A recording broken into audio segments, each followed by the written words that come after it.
الحمدللہ رب العالمین والصلاة والسلام علی سید الانبیاء والمرسلین اما بعد فاعوذ باللہ من الشیطان الرجیم بسم اللہ الرحمن الرحیم یا رب لک الحمد کما ینبغی لجلال وجہک وعظیم سلطانک رب اشرح لی صدری ویسر لی امری واحلل عقدۃ من لسانی یفقہوا قولی رب زدنی علما۔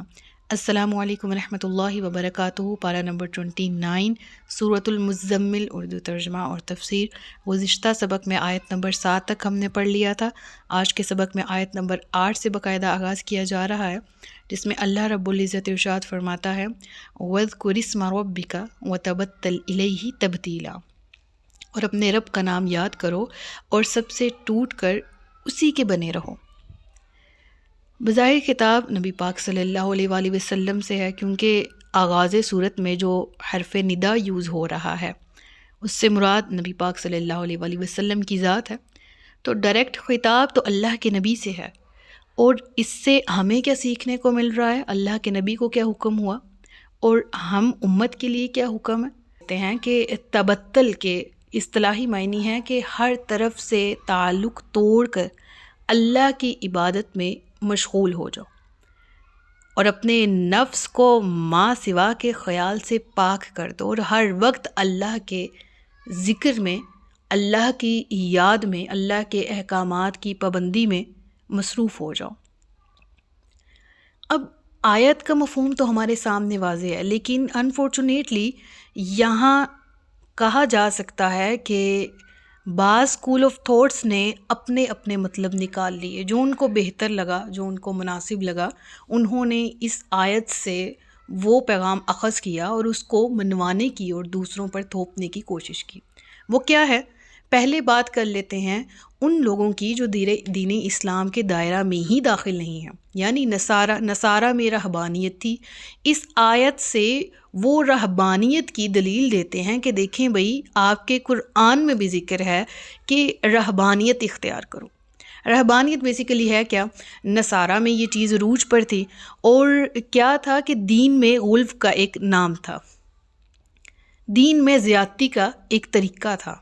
وہ کیا تھا کہ اللہ کو منانا ہے تو اپنے تمام حقوق سے، تمام فرائض سے، دنیاوی معاملات سے دستبردار ہو جاؤ، جنگلوں اور ویرانوں کی طرف نکل جاؤ، اس اللہ کو یاد کرو، یہ تمہاری زندگی ہے۔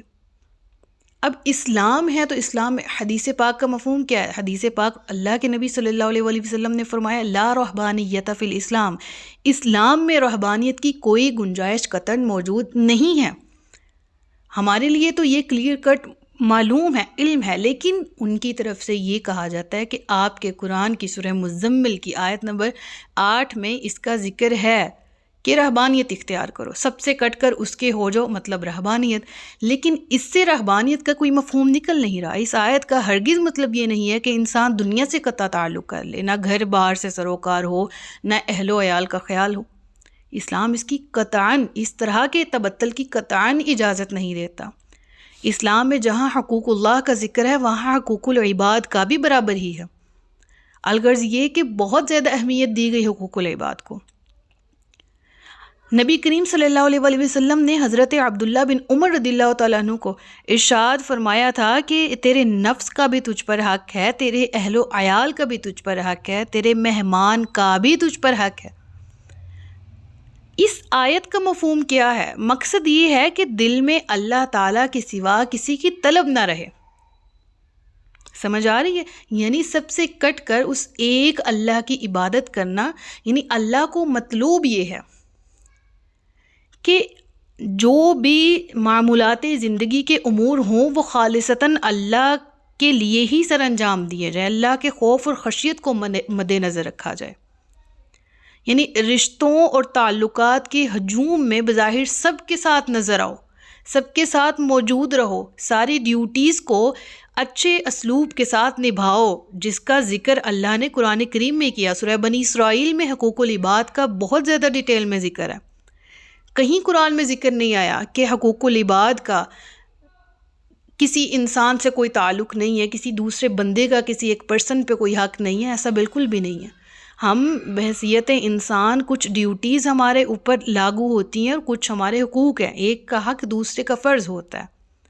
اور ایک کا فرض دوسرے کا آٹومیٹکلی حق بن جاتا ہے. تو ہم حقوق اور فرائض کے ایک کہہ لیں کہ ایک ایسی چین ہے جس کے ساتھ تمام کے تمام جڑے ہوئے ہیں، اور اسی سے ایک بہترین معاشرہ وجود میں آتا ہے. تو اللہ کیا فرما رہا ہے کہ ان رشتوں اور تعلقات کو نبھاؤ. ہاں، خرابی کہاں پیدا ہو رہی ہے کہ تم در حقیقت انہی کو سب کچھ نہ سمجھ بیٹھو. جس طرح کہ قیامت کا دن ہے، ہر انسان انفرادی حیثیت سے اللہ کے حضور کھڑا ہوگا نا، اس وقت ماں باپ، اولاد، بیوی، شوہر کوئی بھی ساتھ نہیں ہوگا.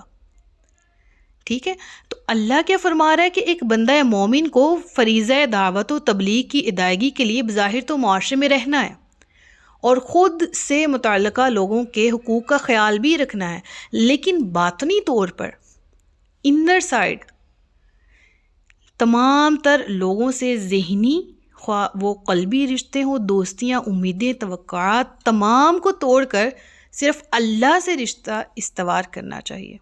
اور یہ ہے اصل مفہوم وَتَبَتَّلْ إِلَيْهِ تَبْتِيلًا کا. اور یہاں پر ایک دوسرا اعتراض، اور میں اکثر کہتی ہوں کہ زیادتی کسی بھی طرف سے ہو غلط ہوتی ہے. اب دین اسلام کے ماننے والوں، کچھ اندر والے پرسنز کی بات کر لیتے ہیں. یہ وہ لوگ حضرات ہیں کہ جو تصوف کے نام پہ تصوف کو اٹسیلف بدنام کر رہے ہیں.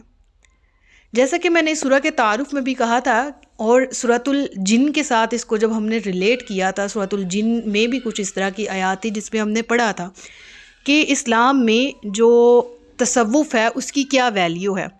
یہ لفظ بظاہر تو ہمیں ڈکشنریز میں نہیں ملتا، اسلامک لٹریچر میں نہیں ملتا، لیکن اس سے جڑے ہوئے تمام پہلو ہمیں قرآن میں ملتے ہیں. احسان ہے، تزکیہ نفس ہے، اسلام نے پورا زور دیا اس پہ. باطنی امور اور ان کو سر انجام دینا اور اپنے باطن کو صاف کرنا، اسلام نے اس کا حکم دیا. لیکن غلطی اب کہاں ہو رہی ہے؟ کچھ نام نہاد لوگوں نے تصوف کے نام پہ یہ کہنا شروع کر دیا کہ ہم جو ہیں وہ ان تمام تر رشتوں اور ذمہ داریوں سے ہم دستبردار ہوتے ہیں، اور ہم نے اپنے اللہ کو کیونکہ راضی کرنا ہے تو انہوں نے بھی ایک رنگ چونکہ یہ دے دیا کہ جی قرآن میں یہ ذکر ہے، سب سے تعلق توڑ لو، ٹھیک ہے، اور تم اللہ کے ذکر میں مشغول ہو جاؤ. تو یہ بھی زیادتی ہے. ٹھیک ہے، یہ لوگ جو تصوف کے نام پہ ایسا کر رہے ہیں، دراصل جو اولڈ صوفیاں ہیں، جو ہمارے آبا میں گزرے، جو ہمارے بڑے پرکھوں میں حضرات گزرے، ان کے تصوف میں کہیں بھی اس کا ذکر موجود نہیں تھا. بلکہ اگر ہم اپنے صوفی حضرات دیکھیں، گنج بخش حجویری صاحب رحمۃ اللہ علیہ، ان کو دیکھیں، ہم اجمیر شریف کو دیکھیں، یہ وہ لوگ تھے جنہوں نے نہ صرف اسلام کا علم بلند کیا بلکہ بہت سوں کو اسلام میں داخل کیا، اسلام کی دعوت دی. سب کچھ ہے. تو آج کے دور میں ہم کیوں اس چیز کو یوز کرتے ہوئے قرآن کریم کی ان اصطلاحات کو، ان آیات کو، ان احکامات کو اپنے مفاد کے لیے یوز کر رہے ہیں؟ تو زیادتی یہ ہے. بہرحال اسلام نے کبھی بھی اس طرح کے کسی بھی ایکٹ کی حوصلہ افزائی نہیں کی جس میں آپ اپنے حقوق یا فرائض سے دستبردار ہوں اور اللہ کو آپ ایسے ہی پالیں کہ جس سے حقوق العباد اپنے پاؤں تلے رونتے چلے جا رہے ہوں. اس کا اللہ نے کبھی بھی حکم نہیں دیا. اور کچھ صحابہ تھے، وہ واقعے کا مفہوم بھی آپ کے سامنے، کہ جنہوں نے کہا کہ آج کے بعد ہم روزے سے رہیں گے، ہمیشہ ہم راتوں کو لمبا لمبا قیام کریں گے، ہم شادیاں نہیں کریں گے. یہ تقویٰ کا لیول ہے. اللہ کے نبی کو معلوم ہوا تو ان کا چہرہ مبارک جو ہے اس کے تاثرات بدل گئے، اور آپ کو یہ انتہائی ناپسند ٹھہرا کہ آپ نے ان کو بلایا اور کہا کہ کیا تم میری زندگی نہیں دیکھتے؟ اب یہاں پر دوسرا سوال یہ پیدا ہوتا ہے، اور یہ سب سے بڑی دلیل ہے جس کی طرف میں آپ کو لے کر آنا چاہ رہی ہوں، کہ جو حضرات بھی قرآن کریم سے، جو دائرہ اسلام میں داخل ہیں اور قرآن کی اس آیت سے یہ مفہوم لیتے ہیں کہ رہبانیت کو اگر کوئی بھی دوسرا نام یا ٹائٹل دے کے وہ یہ ثابت کرنے کی کوشش کریں کہ دین اسلام میں اس چیز کی گنجائش ہے کہ آپ بیابانوں، ویرانوں، جنگلات کی طرف رخ کریں، آپ اپنی ڈیوٹی سے دستبردار ہو جائیں، آپ ایک اچھے شہری، ایک اچھے معاشرتی رویے کے ساتھ نہ رہیں بلکہ آپ اس طرح اللہ کو منائیں، اللہ کی عبادت کریں، تو ذرا رسول اللہ صلی اللہ علیہ وآلہ وسلم کی زندگی پر غور کر لیں. اگر یہ حکم کا معنی یہی تھا تو کیا اللہ کے نبی نے اس آیت کے نزول کے بعد تبلیغ ہے، حقوق العباد ہے، جہاد ہے، دیگر شعبہ ہائے زندگی کے اہم اہم امور ہیں، کیا وہ تمام کے تمام چھوڑ دیے تھے؟ بلکہ نہیں، یہاں تو سورہ مزمل سے ہمیں یہ معلوم ہو رہا ہے کہ یہ نزول وحی کے دور کی بالکل ابتدائی صورتوں میں سے ایک سورہ ہے۔ تو اصل اسلام تو بعد میں پھیلا، یعنی مراد یہ ہے کہ یہ تو بالکل انیشیل سٹیج ہے، اس کے بعد مکی دور جو ہے وہ رہا۔ مکی دور 13 سال کے عرصے تک محیط ہے، اس کے بعد مدنی دور 10 سال رہا، اور جو ریاست مدینہ کا قیام ہے اور جو اسلام کی کڑیاں مضبوط ہوئیں، یہ سب معاملات تو بعد کے ہیں۔ تو کیا اللہ کے نبی نے اس طرح کی علیہ باللہ رہبانیت ٹائپ اختیار کی تھی اس حکم کے بعد؟ آپ کی زندگی سے یہ سب سے بڑی دلیل ہے کہ اس حکم کا اگر آپ یہ مطلب نکالتے ہو کہ اسلام میں یہ گنجائش ہے کہ آپ اپنے دنیاوی مصروفیات جو آپ کے ساتھ جائز رشتے تعلقات جڑے ہیں، جو آپ کے فرائض ہیں، رزق حلال کمانا عین عبادت ہے، آپ کو رزق کمانا ہے اپنی فیملی کو فیڈ کرنے کے لیے، اور آپ ان کاروباری اصولوں کے تحت چلتے ہو، خواہ آپ کوئی جاب کر رہے ہو ان اصولوں کے تحت کرتے ہو جس میں اسلام کے اندر اندر آپ رہ رہے ہو، تو اس سے بہتر اور احسن بات کیا ہے؟ ٹھیک ہے نا؟ تو come to the point again کہ آپ دیکھیں کہ اللہ کے نبی نے اس حکم کے بعد کیا کیا اور ہمیں اس حکم کے بعد کیا کرنا ہے۔ یہ سب سے بڑی دلیل ہے ان لوگوں کو، یہ سب سے بڑا جواب ہے جو کہ کہتے ہیں کہ اسلام میں یہ معاملات یا یہ بڑی بڑی داڑھیاں رکھ کے اور ایک طرح سے چولے پہن کے اور بڑی بڑی تسبیحات پکڑ کے اور جس میں مطلب عجیب سا گیٹ اپ وہ بنا لیتے ہیں اپنا، اور عجیب سا مطلب ان کے تو علیہ باللہ، میں اصل صوفیہ کی بات اگین کہہ رہی ہوں، نہیں کر رہی، میں ان کی بات کر رہی ہوں جو تصوف کے نام پہ صوفی بن کے تصوف کو بدنام کر رہے ہیں۔ یہ وہ لوگ ہیں جو نہاتے دھوتے نہیں ہیں، صفائی کا خیال نہیں رکھتے۔ یہ وہ لوگ ہیں کہ ان سے جب نماز کا پوچھا جائے تو کہتے ہیں ہمیں معاف ہے۔ یہ وہ لوگ ہیں جنہیں کہا جاتا ہے کہ نماز معاف نہیں ہے تو کہتے ہیں ہاں جی ہم 5 وقت کیوں، 5 وقت تو آپ جیسے گناہ گار جاؤ اللہ کے پاس، ہم تو ہر وقت ہی نماز کی حالت میں ہوتے ہیں۔ ایسے لوگ دیکھیں کہ اللہ کے نبی سے براہ راست یہ خطاب ہے، تبتل الیہ تبتیلا۔ ایسے لوگ دیکھیں کہ اللہ کے نبی سے براہ راست خطاب کے بعد اللہ کے نبی کی زندگی، ان کی زندگی گزارنے کا طریقہ، وہ لاہ عمل کیا رہا؟ جواب خود بخود ہمارے سامنے آ جاتا ہے، اور وہ یہی ہے کہ انسان اپنے باطن کو صاف رکھے، انسان اپنے اندر کے جو پیورٹیز ہیں ان کو برقرار رکھے، اپنے قلب کی صفائی کا خیال رکھے، اپنی نیت کو خالصتاً اللہ کے لیے، اللہ کی رضا ہی ہمیشہ مطلوب ہو۔ تو یہ ان آیات کا مفہوم ہمیں ملتا ہے کہ دنیاوی اعتبار سے اسلام قطعاً اجازت نہیں دیتا آپ اپنے حقوق یا فرائض سے دستبردار ہوں، بلکہ اس آیت میں جو ذکر ہے وہ اپنی انٹینشنز کو پیور کرنے کا ہے، اپنے باطن کو پیور کرنے کا ہے، اپنے اخلاق کو استوار کرنے کا ہے، اپنی نیت کو صاف کرنے کا ہے۔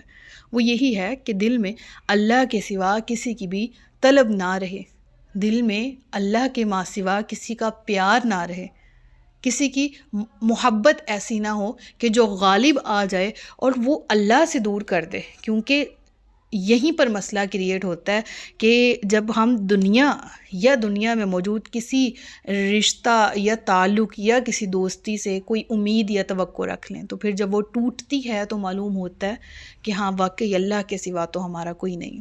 تو دنیا میں ضرور رہیں لیکن دنیا کو اپنے دل میں جگہ نہ دیں۔ اللہ تعالی ہم سب کو علم نافع اور عمل خیر کی توفیق عطا فرمائے۔ اگلی آیت کے ساتھ نیکسٹ سبق میں حاضر ہوں گی۔ صدق اللہ العلی العظیم و صدق رسولہ النبی الکریم۔ سچ فرمایا اللہ نے جو عظمت والا ہے۔ اپنا بہت سا خیال رکھیے گا، مجھے دعاؤں میں یاد رکھیے گا۔ تاجدار ختم نبوت زندہ باد، پاکستان پائندہ باد۔ السلام علیکم ورحمۃ اللہ وبرکاتہ۔